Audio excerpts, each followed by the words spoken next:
오늘 우리에게 주시는 말씀은 창세기 9장 8절에서 17절까지 말씀입니다. 제가 본문 말씀을 봉독해 드리겠습니다.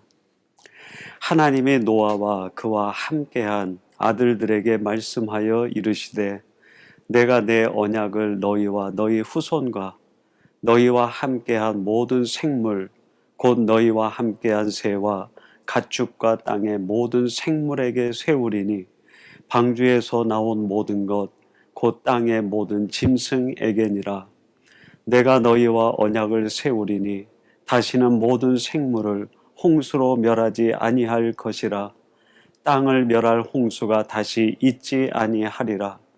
하나님이 이르시되 내가 나와 너희와 및 너희와 함께하는 모든 생물 사이에 대대로 영원히 세우는 언약의 증거는 이것이니라. 내가 내 무지개를 구름 속에 두었나니 이것이 나와 세상 사이의 언약의 증거니라. 내가 구름으로 땅을 덮을 때에 무지개가 구름 속에 나타나면 내가 나와 너희와 및 육체를 가진 모든 생물 사이에 내 언약을 기억하리니 다시는 물이 모든 육체를 멸하는 홍수가 되지 아니할지라. 무지개가 구름 사이에 있으리니 내가 보고 나 하나님과 모든 육체를 가진 땅의 모든 생물 사이에 영원한 언약을 기억하리라. 하나님이 노아에게 또 이르시되 내가 나와 땅에 있는 모든 생물 사이에 세운 언약의 증거가 이것이라 하셨더라. 아멘. 오늘 수요 강의 시간은 주신 말씀 창세기 9장 8절에서 17절 말씀을 갖고 무지개 언약에 담긴 약속이라는 제목으로 하나님의 말씀을 전하도록 하겠습니다. 오늘 본문 말씀은 하나님께서 노아 그 홍수 시대 때 구원받은 노아의 가족들과 모든 생물들 사이에 세우시는 언약의 말씀으로 되어 있습니다. 오늘 본문 9절 10절에서 하나님이 이렇게 말씀하십니다. 내가 내 언약을 너희와 너희 후손과 너희와 함께한 모든 생물 곧 너희와 함께한 새와 가축과 땅의 모든 생물에게 세우리니 방주에서 나온 모든 것 곧 땅의 모든 짐승에게니라.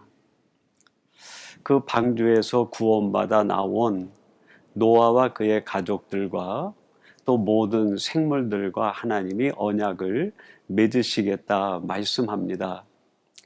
이 언약은 나중에 말씀을 보면 무지개로 상징이 됩니다. 그래서 무지개 언약이라고도 이름합니다.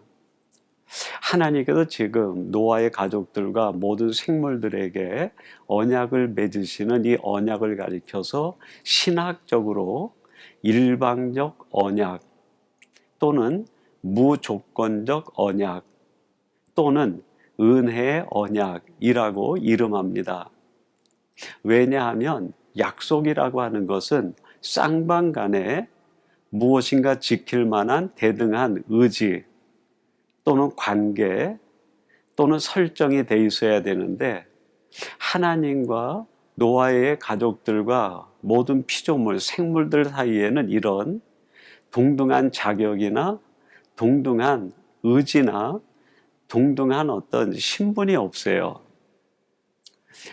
우리 인간 쪽에서, 피조물 쪽에서는 약속을 한다고 해도 그 약속을 지켜낼 만한 능력이나 의지나 그 약속에 대한 철저한 자기 각성이 없기 때문에 지킬 만한 능력이 없어요. 그럼에도 불구하고 하나님이 노아의 가족들과 그 생물들과 언약을 맺으시겠다는 거예요. 하나님이 이렇게 말씀하신 까닭은 너희들이 이 언약에 대하여 어떻게 반응하는지 관계없이 내가 이 언약을 끝까지 관철시키고 이루겠다라고 하는 하나님의 결정이 우선되기 때문입니다. 너희들이 약속을 어긴다고 해도 하나님이 약속을 끝까지 지킬 것을 각오하시고 하나님이 하시는 언약이 바로 이 무지개 언약이죠.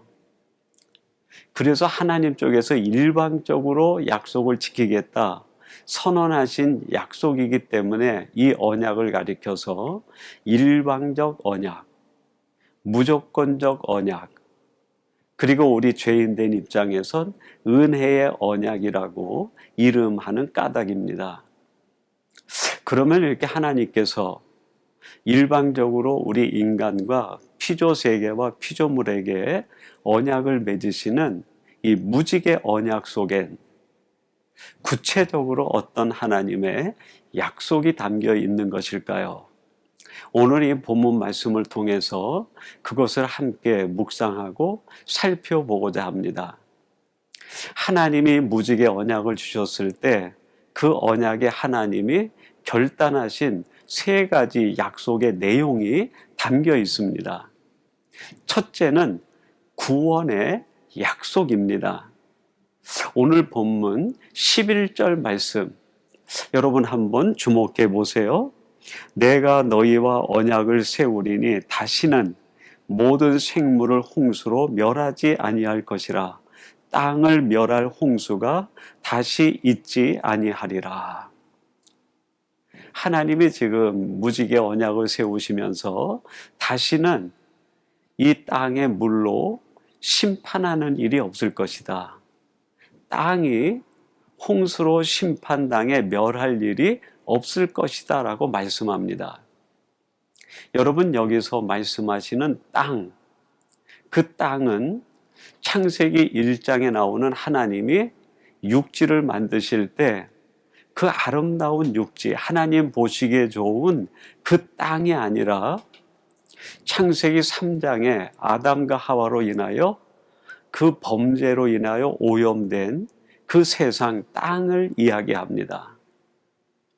또한 이 땅은 아다마라는 히브리어로 되어 있는데 거기에서 아담이라고 하는 이름이 나왔어요. 즉 인간이라는 뜻이 새겨져 있습니다. 그래서 오늘 창세기 9장이 말하는 이 땅, 그것은 처음 땅이 아니라 변질된 땅, 왜곡되고 창조적 본성을 잃어버린 땅을 얘기하고 우리 인간에게 적용한다고 하면 범죄로 말미암아 부패되고 하나님 앞에 바로 설 수 없는 죄인된 우리 인간을 상징합니다. 그렇다고 하면 우리 죄된 인간은 마땅히 심판의 대상이 돼야 되는 거 아닙니까? 그런데 하나님이 오늘 말씀하시는 게 뭡니까? 다시는 땅을 멸할 홍수, 심판을 보내지 않겠다는 거예요. 이 말씀에 담긴 뜻, 의미, 핵심이 뭡니까? 내가 반드시 너희들의 죄를 속하고 구원해 주시겠다라고 하는 하나님의 약속의 선포입니다. 즉 구원에 대한 약속입니다. 여러분 하나님은 우리를 구원하시기 위하여 이 약속을 지키시기 위하여 어떤 방법을 쓰셨을까요? 그렇습니다. 바로 독생자 예수 그리스도를 십자가의 제물로 우리의 죄를 대속하는 제물로 세상에 보내신 것이죠. 마태복음 1장 21절 말씀에 이렇게 기록합니다. 아들을 낳으리니 이름을 예수라 하라. 이는 그가 자기 백성을 그들의 죄에서 구원할 자이심이라 하니라. 하나님께서 창세기 9장의 무지개 언약에 담아두신 첫 번째 약속인 구원의 약속을 이루시기 위하여 하나님이 하신 방법은 독생자 예수 그리스도를 우리들에게 보내주시는 놀라운 일이었어요. 그래서 그 예수님이 오셔서 십자가에 우리의 대속의 제물로 돌아가심으로 인하여 십자가에서 완전한 구원의 의를 이루시고 이 예수님을 자신의 구주로 믿는 자마다 이 땅 사망과 죽음에 이르지 않고 영생에 이르는 은혜와 복을 허락해 주신 것입니다.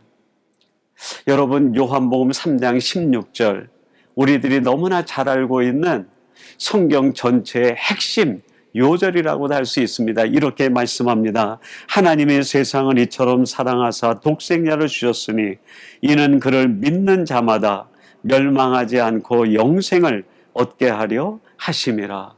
누구든지 이 땅에 있는 피조물, 이 땅에는 생명체 누구든지 예수 그리스도를 자신의 구주로 하나님이 나를 구원하기 위하여 보내신 하나님의 구원의 방법의 구주임을 믿고 고백하고 받아들이면 그 사람은 멸망에 이르지 않고 영생에 이른다고 하나님이 구원해 주시겠다고 약속하고 계시지 않습니까? 사랑하는 성도 여러분, 하나님께서는 무지개 언약 속에 하나님이 일방적으로 우리를 구원해 주시겠다고 약속하시고 선언하십니다.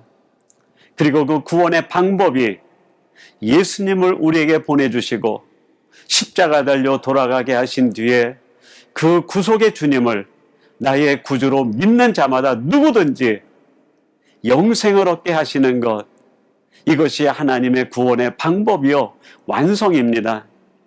여러분들이 예수님을 마음의 구주로 받아 이 세상 멸망과 함께 사라지는 인생이 아니라 하나님의 놀라운 구원의 은총 속에 새 생명을 얻어 구원의 반열에 들어가는 복된 성도들이 되시기를 주님의 이름으로 축원합니다. 두 번째인 무지개 언약 속에는 동행의 약속이 담겨 있습니다. 오늘 본문 13절 말씀입니다. 내가 내 무지개를 구름 속에 두었나니 이것이 나와 세상 사이의 언약의 증거니라.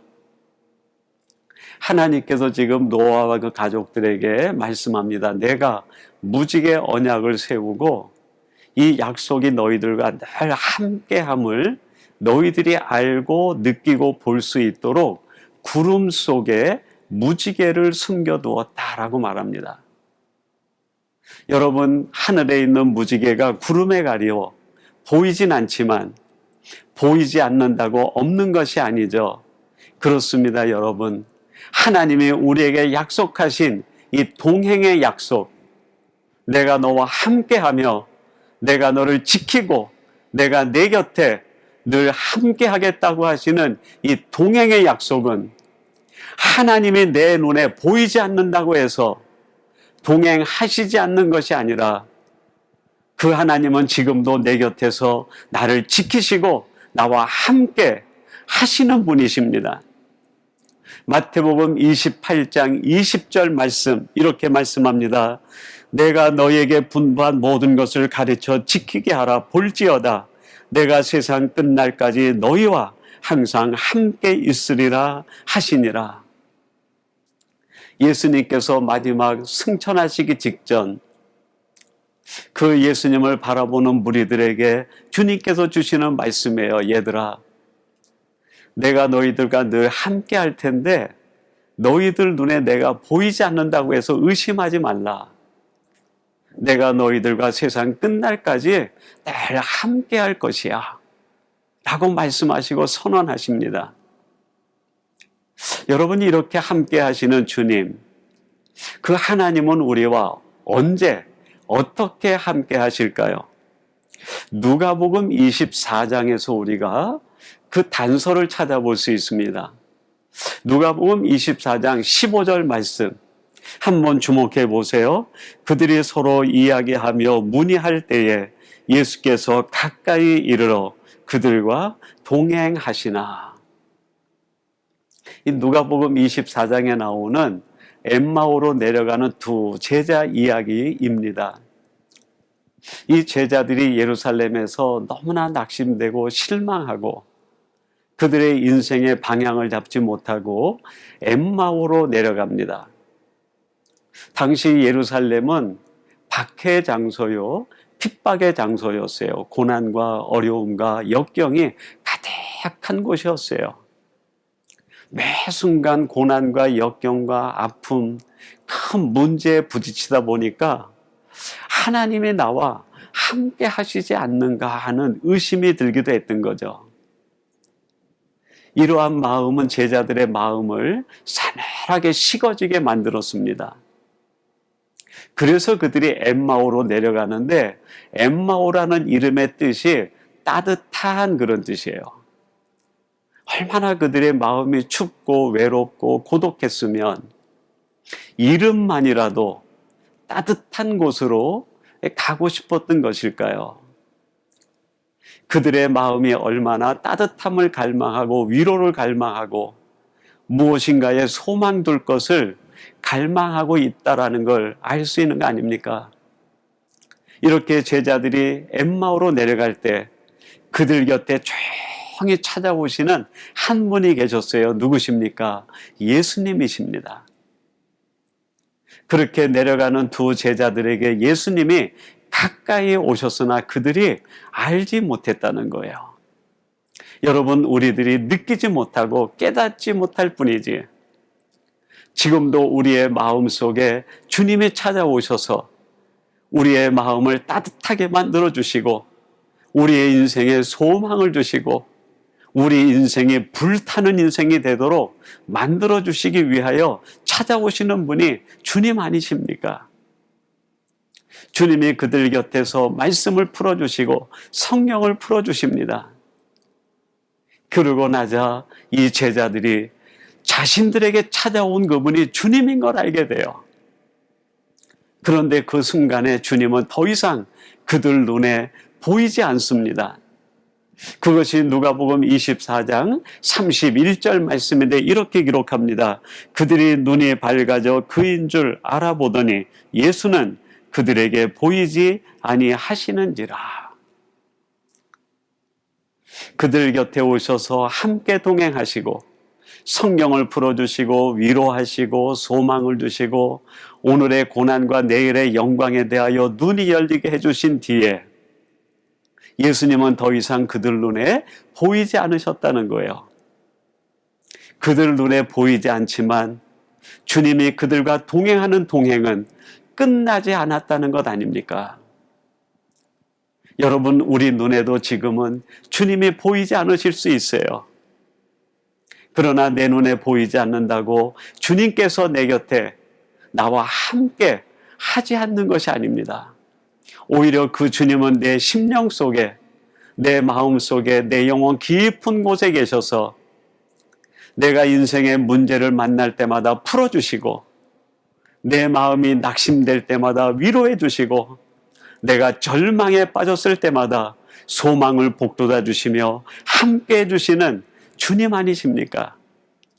사랑하는 성도 여러분, 무지개 약속 속엔 하나님께서 우리에게 주시는 두 번째 약속이 담겨 있는데 바로 동행의 약속입니다. 우리들이 어느 곳 어떤 길을 지나간다 하더라도 하나님은 한 번도 우리를 떠난 적이 없으시고 주님은 내 곁에서 내 눈에 보이지 않지만 나와 함께 동행하고 계시는 줄로 믿습니다. 이 하나님, 우리 주님과의 동행이 여러분 삶에서 늘 이루어지게 되기를 주님의 이름으로 축원합니다. 마지막 세 번째로 이 무지개 언약 속에는 사랑의 약속이 담겨 있습니다. 오늘 본문 15절 말씀 제가 한번 봉독해 드리겠습니다. 내가 나와 너희와 및 육체를 가진 모든 생물 사이에 내 언약을 기억하리니 다시는 물이 모든 육체를 멸하는 홍수가 되지 아니할지라. 하나님께서 노아와 그 가족들에게 말씀합니다. 내가 너희들에게 언약을 세운다. 즉 약속한다라는 말씀이에요. 무엇을 약속하신다는 겁니까? 다시는 물이 심판의 도구가 되지 않게 하겠다라고 말씀하세요. 노아 홍수 심판 때에는 물은 하나님이 쓰시는 심판의 도구였어요. 진노의 도구로 사용하셨습니다. 그러나 이후에 이 물은 심판의 도구가 아니라 너희들에게 은혜의 도구가 되고 사랑의 도구가 되게 하겠다 하는 말씀이십니다. 여러분이 물이라고 하는 것은 어떻게 보면 우리가 살아가는 이 세상 모든 만물 속에 우리 곁에 늘 가장 흔하게 있는 것이 물 아닙니까? 내 곁에 있는 모든 것들이 하나님이 나를 위하여 보내주시는 은혜의 도구가 되게 하시겠다는 거예요. 바람 하나도, 별빛 하나도, 새소리 하나, 꽃 한 송이까지, 들에 피어있는 잔디요 풀 하나까지도 하나님께서 나를 사랑하신다고 하는 사랑의 도구로 보내주신다는 약속의 말씀이에요.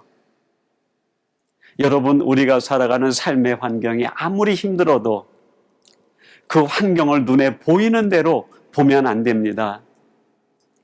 그것이 심판 이전에는 심판의 도구였을지 몰라도 이 무지개 언약 뒤에는 하나님이 우리에게 보내주시는 모든 피조물들, 우리의 환경 전체는 나를 사랑하시는 사랑의 도구예요. 은혜의 도구입니다. 여러분, 한 가지 예를 들어 볼까요? 그 사도 바울에게는 자신 스스로가 가시라고 얘기하는 자기 몸에 병이 하나 있었습니다. 사도 바울이 목양을 하고 선교하는데 이 가시가 얼마나 자기를 힘들게 하는지 몰라요. 그래서 주님을 향해서 이것이 사라지기를, 이것을 치료해 주기를 3번씩 간구하고 기도합니다. 그때 마지막에 이 바울에게 주시는 말씀이 뭡니까? 내 은혜가 내게 족하다. 그 가시가 아니라는 거예요. 은혜의 도구라는 거예요. 내가 약할 때 너를 강하게 만드는 은혜의 도구다. 이 사도 바울이 그전에는 자기 몸에 있는 이 가시가 자기를 찌르는 고통의 이유요, 원인 줄 알았는데 알고 보니까 하나님이 자신을 사랑해서 자신에게만 주신 은혜의 도구요, 사랑의 도구였다는 거예요. 사랑하는 성도 여러분, 혹시 여러분의 삶과 인생에 가시로 느껴지는 어떤 아픔이나 고통이나 고난이 있습니까? 하나님께서 우리에게 주신 것이라고 하면 여러분, 그것은 가시나 고난이나 고통이 아니라 나를 사랑하셔서 보내주신 사랑의 도구요, 은혜의 도구입니다. 왜 그럴까요? 하나님은 우리를 끝까지 사랑하시는 분이기 때문에 사랑하시는 하나님이 우리에게 주시는 것이 고난일 수 없고 가시일 수 없기 때문입니다. 요한복음 13장 1절, 제가 좋아하는 말씀 중에 한 구절인데 이렇게 말씀합니다. 6월절 전에 예수께서 자기가 세상을 떠나 아버지께로 돌아가실 때가 이른 줄 아시고 세상에 있는 자기 사람들을 사랑하시되 끝까지 사랑하시니라. 예수님께서 자신이 6월절 전에 십자가에 달려 죽을 때가 다가오는 걸 알면서도 그 앞에 있는 제자들을 사랑하되 끝까지 사랑하신 거예요. 그렇게 사랑하시는 주님이 우리들에게 왜 돌봄을 주지 않고 큰 사랑을 베푸지 않으시겠습니까? 이사야서 49장 16절에 이런 말씀이 있습니다.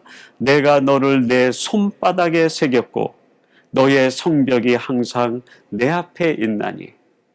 하나님이 우리를 향해 말씀합니다. 내가 너를 내 손바닥에 새겼다. 우리를 얼마나 사랑하시는지 알 수 있는 말씀의 내용 아닙니까? 사랑하는 성도 여러분, 하나님께서는 오늘 본문 무지개 언약 속에 우리들에게 주시는 아주 귀한 3가지의 약속을 담아 주셨습니다. 우리를 구원해 주시겠다는 구원의 약속, 내가 너와 끝까지 함께 하겠다고 하는 동행의 약속, 무엇보다도 나를 사랑하기를 포기하지 않으시겠다고 하는 이 사랑의 약속, 이 3가지의 약속을 믿고 담대하게 오늘을 살아가며 오늘의 고난 속에서도 하늘의 영광을 누리는, 그 영광을 앞당겨 살아가는 복된 성도들이 되시기를 주님의 이름으로 축원합니다. 우리 같이 기도하겠습니다. 하나님 아버지, 오늘 주신 말씀 속에서 무지개 언약 속에 하나님께서는 우리를 향하신 3가지의 약속을 담아주신 것 함께 나누게 해주시니 감사합니다. 우리를 반드시 구원하시겠다고 하는 구원의 약속, 내가 세상 끝날까지 너희와 함께 하겠다고 하는 동행의 약속, 무엇보다도 우리를 사랑하기를 포기하지 않으시겠다고 하는 하나님의 약속을 들려주시니 감사합니다.